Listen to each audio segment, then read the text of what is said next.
ജന്തർ മന്ദറിലെ സമരം അവസാനിപ്പിക്കാൻ കേന്ദ്ര സർക്കാർ നൽകിയ ഉറപ്പുകളും വ്യവസ്ഥകളും ലംഘിക്കുകയാണെന്ന് കുറ്റപ്പെടുത്തി കേന്ദ്ര സർക്കാരിനെതിരെ രൂക്ഷ വിമർശനവുമായി കോക്രോച്ച് ജനതാ പാർട്ടി രംഗത്ത്.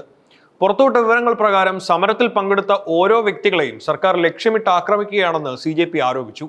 ജന്തർ മന്ദറിൽ പ്രതിഷേധിച്ചവർക്ക് നിയമസംരക്ഷണം ഉറപ്പാക്കാൻ മുതിർന്ന അഭിഭാഷകൻ കപിൽ സിബലിനൊപ്പം വാർത്താസമ്മേളനം വിളിച്ചതാണ് CJP നേതാക്കൾ പ്രതിഷേധമറിയിച്ചത്.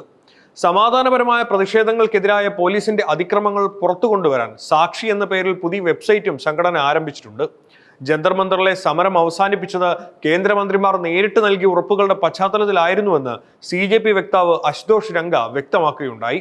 എന്നാൽ സമരം അവസാനിപ്പിച്ചതിന് പിന്നാലെ കേന്ദ്രമന്ത്രിമാർ നൽകിയ വ്യവസ്ഥകളെല്ലാം സർക്കാർ ലംഘിക്കുകയാണെന്ന് CJP വക്താക്കളായ സൗരവ് ദാസും അശുതോഷ് രംഗയും വാർത്താസമ്മേളനത്തിൽ ആരോപിച്ചു. മുതിർന്ന അഭിഭാഷകൻ കപിൽ സിബലിനൊപ്പം എത്തിയാണ് CJP നേതാക്കൾ കേന്ദ്രത്തിനെതിരെ ഈ കടുത്ത നിലപാട് തുറന്നടിച്ചത്. ജന്തർ മന്ദറിലെ പ്രതിഷേധത്തിൽ പങ്കെടുത്ത ഓരോ വ്യക്തിയെയും സർക്കാരും ഭരണകൂട സംവിധാനങ്ങളും ലക്ഷ്യമിട്ട് ആക്രമിക്കുകയാണെന്നാണ് സൗരവ് ദാസ് ചൂണ്ടിക്കാട്ടിയത്. സർക്കാരിന്റെ വഞ്ചനാപരമായ ഈ നിലപാടിനെതിരെയും അടിച്ചമർത്തലുകൾക്കെതിരെയും പൊരുതാൻ ജന്തർ മന്ദറിൽ പ്രതിഷേധിച്ച എല്ലാ ആളുകൾക്കും തങ്ങളുടെ പാർട്ടി പൂർണ്ണ സഹായവും പിന്തുണയും ഉറപ്പാക്കുന്നുണ്ടെന്നും CJP നേതൃത്വം വ്യക്തമാക്കിയിട്ടുണ്ട്. ജന്തർ മന്ദർ സമരവുമായി ബന്ധപ്പെട്ട് കേന്ദ്ര സർക്കാരിന്റെ ഭാഗത്തു നിന്നുണ്ടായ നിയമ നടപടികളെയും വേട്ടയാടലുകളെയും നിയമപരമായി പ്രതിരോധിക്കാനാണ് കോക്രോച്ച് ജനതാ പാർട്ടി നീക്കങ്ങൾ ശക്തമാക്കിയിരിക്കുന്നത്. സമാധാനപരമായ പ്രതിഷേധങ്ങൾക്ക് നേരെ ഉണ്ടാകുന്ന അടിച്ചമർത്തലുകൾക്കെതിരെ പോരാടാൻ രാജ്യത്തെ പ്രമുഖ അഭിഭാഷകരുടെയും ഡിജിറ്റൽ സംവിധാനങ്ങളുടെയും പിന്തുണയോടെയാണ് CJP രംഗത്തിറങ്ങിയിരിക്കുന്നത്. പ്രതിഷേധങ്ങളുമായി ബന്ധപ്പെട്ട് രാജ്യത്തിന്റെ വിവിധ ഭാഗങ്ങളിൽ കേസുകൾ രജിസ്റ്റർ ചെയ്തിട്ടുണ്ടെന്ന് വാർത്താ സമ്മേളനത്തിൽ പങ്കെടുത്ത മുതിർന്ന അഭിഭാഷകൻ കപിൽ സിബൽ വ്യക്തമാക്കിയുണ്ടായി. സമാധാനപരമായ പ്രതിഷേധങ്ങൾക്ക് നേരെ ഉണ്ടാകുന്ന ഇത്തരം നടപടികളിൽ പ്രക്ഷോഭകർക്ക് ആവശ്യമായ നിയമസഹായം എത്തിച്ചു നൽകുക എന്നതാണ് തങ്ങളുടെ പ്രധാന ലക്ഷ്യം. ഇതിനായി നിയമസഹായ ഫണ്ടിലേക്ക് 1 കോടി രൂപ CJP വാഗ്ദാനം ചെയ്തിട്ടുണ്ടെന്നും പാർട്ടി പ്രവർത്തകർക്ക് നിയമപരമായ സംരക്ഷണം ഉറപ്പാക്കാനാണ് താൻ ശ്രമിക്കുന്നതെന്നും മറ്റു രാഷ്ട്രീയ തീരുമാനങ്ങളിൽ പങ്കില്ലെന്നും കപിൽ സിബൽ വ്യക്തമാക്കി.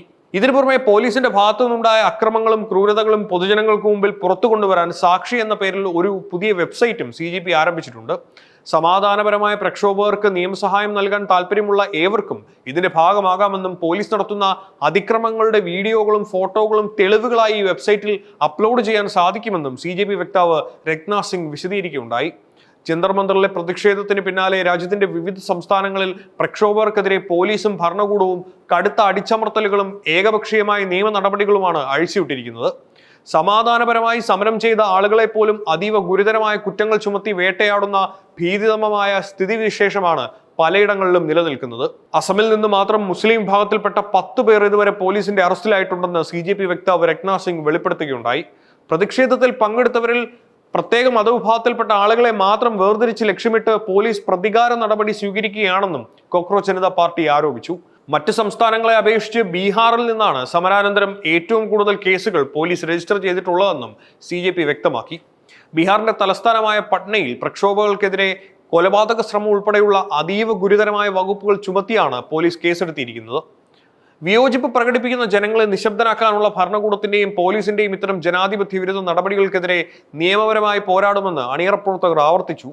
സർക്കാർ വാഗ്ദാനങ്ങൾ ലംഘിച്ചതോടെ ജന്തർ മന്ദർ സമരവുമായി ബന്ധപ്പെട്ട തർക്കങ്ങളും കേസുകളും വീണ്ടും ദേശീയ ശ്രദ്ധയിലേക്ക് വരികയാണ്.